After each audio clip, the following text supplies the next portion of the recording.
the question was, can I talk about celebrating accomplishment while still asking for more, right? They did a study on kids who are really, really smart, like in all the gifted classes. Why is it when you're smart, you're gifted, and when you're stupid, you're special? Why is that? I was told my whole life I was special. It's not, never gifted. They took the gifted kids who were constantly told, you're so good. Oh, thanks for that. I knew you'd do well. Oh, you're our best employee. You know, you're our best student. You're awesome, right? And what happens is later in life, they actually suffer because they're very afraid of taking risk, because they're very afraid of losing their position on the mantle. Okay? Kids who are sort of more average, who constantly are rewarded not for their accomplishment, but for their effort. Great effort. Really proud of the improvement you made. What they find is they do very well in life because there's no shelf, there's always more. There's more effort, right?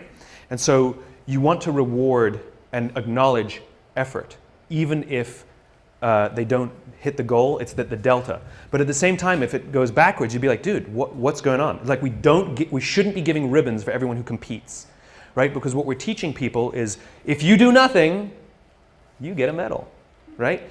And the funny thing is we're creating a generation that's feeling very hollow and feeling, this sense of entitlement that people complain about Gen Y. The entitlement is, I don't feel like I've accomplished anything. And the funny thing is about human beings is the way we feel accomplished is when we exert energy and time and reach a destination, right? And the more energy and time that we have to suffer through, especially if we suffer together and we get somewhere, it is overwhelming.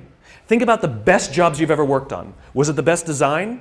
Was it the best results that the company had because of your project? Or was it an absolute hell project that you worked together and you came out on the other end and that you got it done at the deadline and you're like, that was amazing.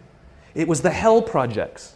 It was the things that we had to go out of our ways more, do things for each other, right? Things we weren't thinking of doing. I was wrapping packages. I was doing stuff that designers aren't supposed to do. This is what produces that, right? And so the thing is about measurement and destination reward. Imagine we're standing in a big empty room, right? And we're standing in one corner and I give you a simple instruction. I want you to go to that corner in a straight line, right? Off you go, no big deal, right? Without telling you, I slip a chair in front of you. What do? You go around the chair. Now you just disobeyed what I told you to do. I told you to go to that corner straight line.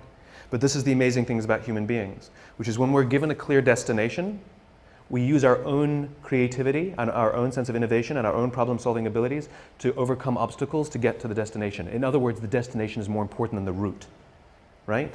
We are flexible about the route. We are obsessed with the destination. Reset. We're standing in the corner together and I give you a simple instruction. Go somewhere in this room in a straight line. And you say to me, well, where do you want me to go? I'm like, I don't know. You're smart. Figure it out. Go in a straight line. And so you pick a point and you start walking. And without telling you, I put a chair in front of you. And what do? You come to a grinding halt. And I say, what did you stop for? You go, well, you put a chair in front of me. Or you'll make a sudden turn and go in another direction, right? And this is the problem. It's the same obstacle.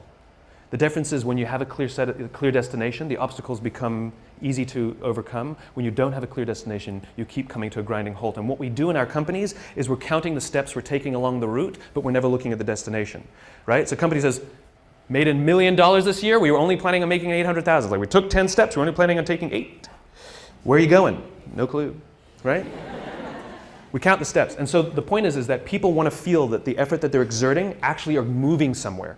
And so successful measurement, successful recognition is not just for the steps you take. It's not just for the effort. It's that the effort you exerted moved us closer to where we're trying to get to. And that get to should be some crazy ideal. My ideal is to live in a world in which the vast majority of people wake up every single morning, inspired to go to work and fulfilled by the work that they do. And the couple of measurements that I use are if the book is selling, and by the way, people ask me, how many have you sold? I have no clue. I've never asked the publisher because I don't care. I really don't care how many I've sold. What I care about is the Amazon rankings and that those are going steady or up and not plummeting, because that means other people right? Because I don't have a publicist, I don't have a marketing strategy on purpose. I didn't hire one of those companies to sell the book for me. And the reason is because I'm not interested in book sales. I'm interested in the spreading of an idea. And so I just use that as a metric to help me understand, am I sort of marching in the, because the more I preach, is it resonating? You know? And so you have a couple of these imperfect measurements that help you understand, are you going along the way? So it's not just great effort, look what you achieved, because that's what we're doing now. Right? Our goal is to increase top-line revenues by $50 million. For what reason? Right? Which is, we have to know the destination, and then we say, amazing. You took us that much closer. And if we go to the right, it's because we were overcoming an obstacle. If we hadn't gone to the right, we would have been stuck forever. Thank you. You know? It's not always straight lines. It's not always straight lines. But it's in one direction. She's pulling the cane out. Thank you very, very much.